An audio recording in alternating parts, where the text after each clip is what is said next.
5 kerajaan terbesar di Nusantara ini bukti hebatnya peradaban Indonesia.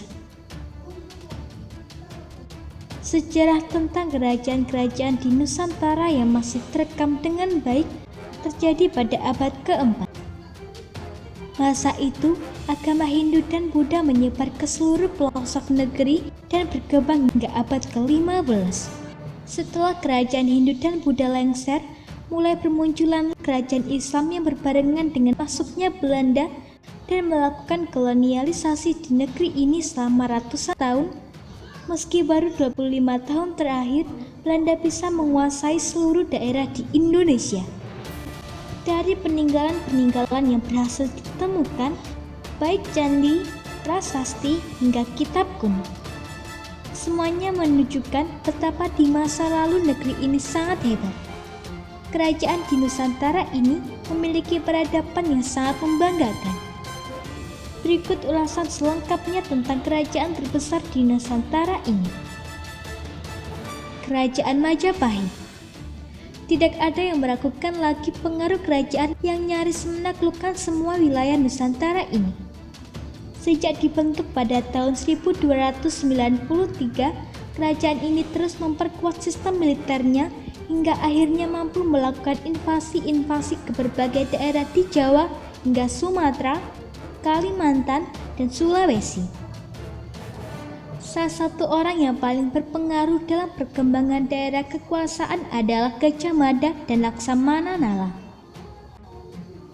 Mereka berdua adalah pemimpin kuat yang membawa kerajaan ini menuju masa keemasan. Kerajaan Majapahit juga menjalin hubungan baik dengan kerajaan yang berasal dari negeri tetangga. Majapahit sangat pandai dalam berpolitik. Mereka bisa menguasai suatu wilayah tanpa harus melancarkan perang. Sayangnya kerajaan terbesar di Indonesia ini harus hancur 200 tahun setelah berdiri karena ada konflik internal yang sangat pelik. Kerajaan Sriwijaya. Kerajaan Sriwijaya adalah kerajaan bahari terbesar yang pernah dimiliki oleh Indonesia.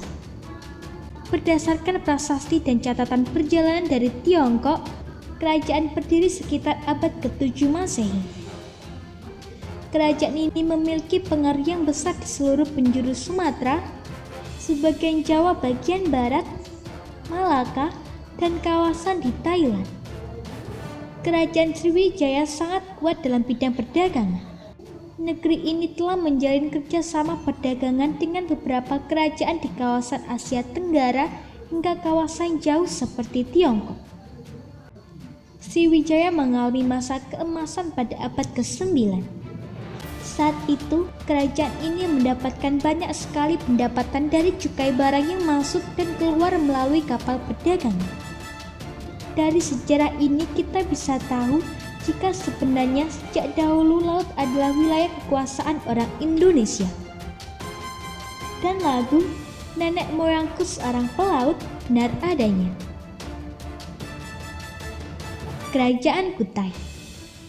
Berbeda dengan Majapahit atau Sriwijaya yang bukti sejarahnya masih banyak ditemukan, Kerajaan Kutai benar-benar memiliki sedikit bukti sejarah. Peneliti hanya mampu menafsirkan bukti peninggalannya dari beberapa yupa atau prasasti yang di atasnya banyak menceritakan sejarah dari kerajaan yang mampu bertahan lebih dari 1200 tahun atau merupakan kerajaan paling lama berdiri di Indonesia. Raja pertama dari Kutai adalah Kudungga yang memerintah sekitar tahun 350 hingga 375. Eksistensi kerajaan ini tak begitu banyak diketahui, namun diperkirakan kerajaan ini banyak melakukan perdagangan dengan beberapa daerah di Nusantara. Kerajaan ini pun tidak dikenal sangat neko-neko dengan memperluas wilayah kerajaannya ke banyak wilayah. Kerajaan Singasari. Singasari adalah kerajaan yang berumur tak sampai 100 tahun. Kerajaan ini adalah cikal bakal kerajaan Majapahit yang sangat hebat itu. Kerajaan Singasari pertama kali berdiri pada tahun 1222. Raja pertama mereka adalah Ken Arok.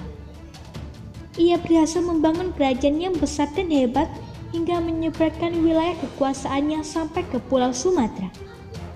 Kerajaan Singasari pernah mengirim banyak sekali pasukan ke Sumatera.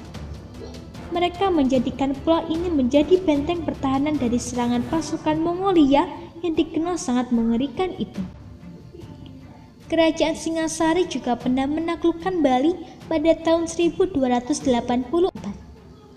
Kehebatan dari Singasari bahkan membuat Kubilai Khan mengirim delegasi agar mengakui kedaulatan negerinya. Oh iya, wilayah kerajaan Singasari meliputi Melayu, Bali, Pahan, Urun, Bakulapura saat mengalami masa keemasan. Kesultanan Mataram. Mataram adalah kerajaan Islam yang cukup besar dan memiliki pengaruh besar di Indonesia terutama Jawa. Kerajaan ini berdiri di akhir abad ke-16 dan hanya mampu bertahan tak sampai 100 tahun. Saat Mataram berkuasa, Belanda mulai masuk dan membuat banyak sekali kekacauan di negeri ini. Mataram adalah kerajaan yang banyak sekali melakukan perlawanan kepada Belanda di masa lalu. Kerajaan ini lambat laun hampir menguasai seisi Jawa. Bahkan saat Batavia dibangun, Mataram menyerang kota itu habis-habisan.